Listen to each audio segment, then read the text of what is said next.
Det her er vores High Fidelity prototype. Så det er det userface, vi er kommet frem til. Det er det login-siden, hvor hvis du har glemt dit password, kan du skrive dit username og få det tilsendt igen, eller du kan kontakte support. Du kan så logge ind som en salesman 13 og skrive dit password. Så loader vi lige, og så kommer vi herind. Salesmen, de vil gerne lave ordre.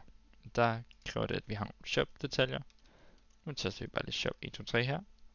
Og vi springer lige de her steps over, fordi det gider vi ikke til at skrive. Så kan vi så trykke på Confirm Shop.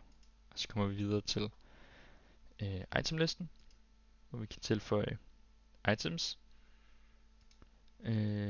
Og så vil Confirm Ordre knappen blive grøn, fordi der er nu blevet tilføjet en item og et shop. Og så kan vi få et overview af, hvad der er blevet bestilt. Vi kan så trykke på ny ordre for at gå i gang med en ny en. Men jeg vil gerne logge ud og gå ind på, det er vores worker 13, ikke 1, 2, 3. Og de kan så finde en ordre, de gerne vil pakke, og så kan de indtaste den ID. Vi finder en ID1 ordre her, og når de så har set, hvad der er på itemlisten og har pakket den, så kan de sige, at den er packed. Og så har de ligesom den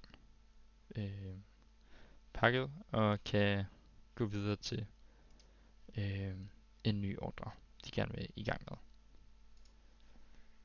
Vi har lavet det i PowerPoint med de her tekstbokse og clickable tekst og knapper og en lille loading animation.